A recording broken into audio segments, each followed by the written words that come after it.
ایک مسئلہ آپ کی خدمت میں عرض ہوگا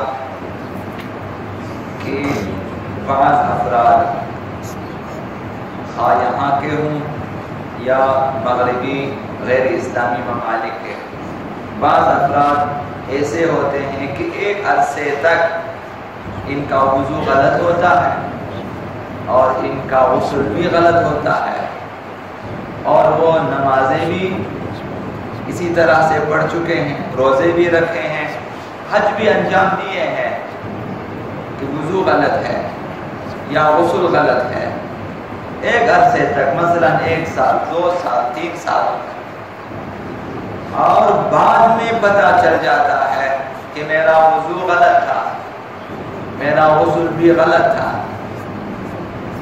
یہ عموماً یہاں کے باشندوں کے لیے کمتر، مغربی ممالک کے باشندوں کے لیے، مہاجر مسلمانوں کے لیے بیشتر ایسے مسائل پیش آ جاتے ہیں۔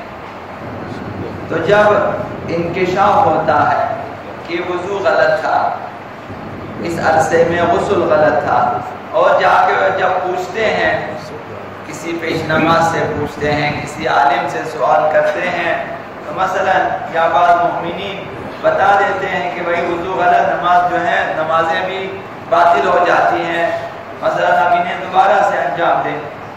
اب وہ سر پکڑ کے بیٹھ جاتے ہیں کہ ابھی اتنے سالوں کی عبادتیں کیسے دوبارہ سے انجام دیں۔ تو سوال کرنے والے نے یہ لکھا کہ یہ ایک مشکل کام ہوتا ہے کہ کئی سالوں کی نمازیں دوبارہ سے پڑھیں، کئی سالوں کے مثلا روزے اگر غلط ہو چکے اسی طرح سے، یا اگر حج اس نے غلط انجام دیا، دوبارہ سے حج کرنا کس قدر مشکل ہے۔ سوال یہ کیا ہے کہ کیا ایسا راہ حل موجود ہے کہ اس شخص پہ خداوند رحم کھائے اور اسے یہ عبادتیں دوبارہ انجام دینا نہ پڑے؟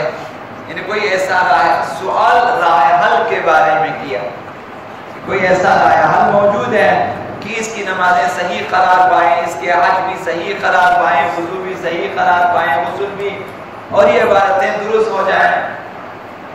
خصوصاً ایک ایسے شخص کے بارے میں کہ وہ دل برداشتہ ہو جاتا ہے اور پھر بغاوت کر لیتا ہے، دین سے باغی ہو جاتا ہے۔ مثلا خطرہ موجود ہے، ایک جوان کہ آپ اسے بتا دیں کہ بھائی آپ کی ساری نمازیں باطل ہیں، تو ممکن ہے کہ وہ بتا دیں کہ میں مانتا ہی نہیں، مثلا میں آئندہ نماز نہیں پڑھ، بغاوت کا خطرہ ہے کہ مکمل واجبات چھوڑنے کا خطرہ ہے۔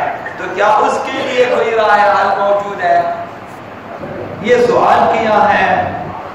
تو جواب میں حضرت آیت اللہ سیستانی نے فرمایا کہ اگر یہ شخص جس نے ایک عرصہ غلط وضو اور غلط غسل کے ساتھ عبادتیں انجام دی ہے، اگر یہ جاہل قاصر تھا کہ اس نے کوشش کی تھی احکام الہیہ سیکھنے کی اور اس سے زیادہ نہ سیکھ سکا، ایک اور اس نے وضو اور غسل میں ایسی غلطیاں کی ہیں کہ جس سے جاہل قاصر کا وضو اور غسل باطل نہیں ہوتا۔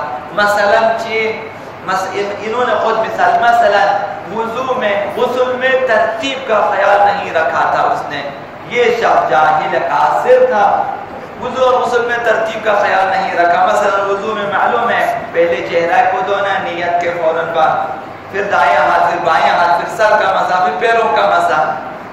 غسل میں مثلا حضرت آیت اللہ سیستانی کے مقلدین کے لیے واجب پہلے سر و گردن کو دھو لیں، اس کے بعد باقی بدن، بہتر ہے کہ پہلے دائیں طرف پھر بائیں طرف، مثلا یہ باقی فقہا کے نزدیک پہلے سر و گردن کا دھونا، پھر دائیں طرف کا دھونا، پھر بائیں طرف کا دھونا۔ مثلا اس شخص نے جاہل قاصر ہونے کی وجہ سے ترتیب کا خیال نہیں رکھا تھا وضو میں غسل میں۔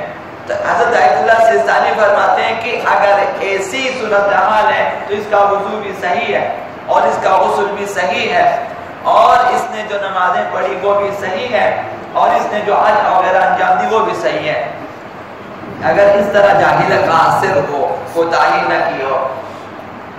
لیکن اگر وہ احکام سیکھنے میں مقصر ہو، اس نے کوتاہی کی ہے، نہیں سیکھا، سیکھ سکتا تھا، درست احکام سکتا تھا، نہیں سیکھا، جاہل ہے، مقصر ہے.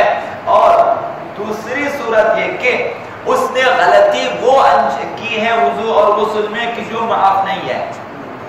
مثلا وضو میں جن اعضاء کا دھونا چاہیے ان میں سے مثلا چہرے کو نہیں دھویا ہے، مثلا سر کا مسا لازمی ہے اس نے نہیں کیا ہے مثلا، یا غسل میں مثلا ایک عضو کو نہیں دھویا ہے.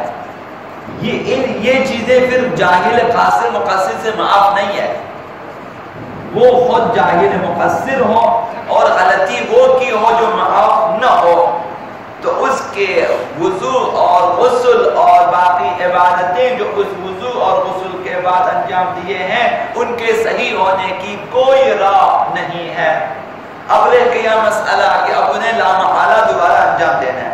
اب خطرہ ہے بغاوت کا کہ اگر آپ اسے بتا دیں وہ دین سے باغی ہو جاتا ہے. خطرہ ہے اور یہ خطرہ جدی ہے. ایسا نہیں ہے کہ مجھے کیا کہ بغاوت کرتے، نہ ہمیں خیال رکھنا چاہیے کہ ایک جوان بغاوت نہ کرے. حضرت آیت اللہ سیستانی نے فرمایا اگر بغاوت و سرکشی کا خطرہ ہو تو اس سے نہ بتایا جائے کہ آپ کی نمازیں باطل ہیں، آپ کے حج باطل ہیں، آپ کا وضو باطل ہے. اگر خطرہ ہے بغاوت کا، یہاں بھی یہ مسئلہ ہے. اگر آپ بزرگوں کو خطرہ ہے کہ ایک جوان کو اگر میں بتا تمہاری نماز باطل، وہ مسجد چھوڑ کے جاتا ہے، بغاوت کرے گا، وہ مسجد سے بغاوت کرتا ہے، عزاداری سے مثلا بغاوت کرتا ہے یا دین سے بغاوت. خطرہ ہو تو بتانا جائز نہیں ہے. تو لہذا فرمایا اگر بغاوت کا خطرہ ہے تو اسے نہ بتائیں بعنوان امر بالمعروف، بعنوان نہی عن المنکر. آپ کی ذمہ داری نہیں ہے کہ آپ اسے بتا دیں کہ آپ کی نماز وضو والے بات. اگر پوچھیں بھی آپ اسے مثلا گزار دیں، نہ بتائیں تاکہ وہ بغاوت نہ کریں. اور فرمایا کہ انشاءاللہ خداوند متعال آئندہ کوئی راہ پیدا کر دے گا اس کے لیے کہ یہ اس کا مزاج درست ہو جائے، طبیعت اس کی برابر ہو جائے اور آ جائیں اور دوبارہ سے ان چیزوں کو انجام دیں. اللهم باسمك العظيم الأعظم الأعز الأجل الأكرم يا الله يا الله يا رحمن يا رحيم يا مقلب القلوب ثبت قلوبنا على دينك.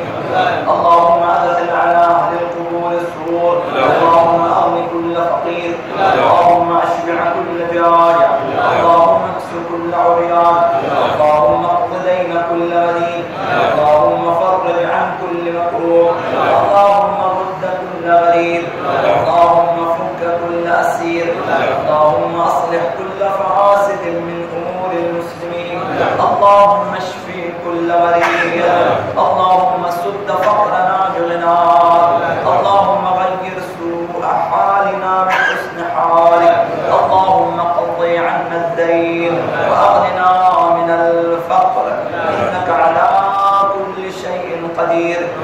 محمد وآله الطيبين الطاهرين إلى روح المؤمنين والمؤمنات. رحم الله من يقرأ الفاتحة الصلاة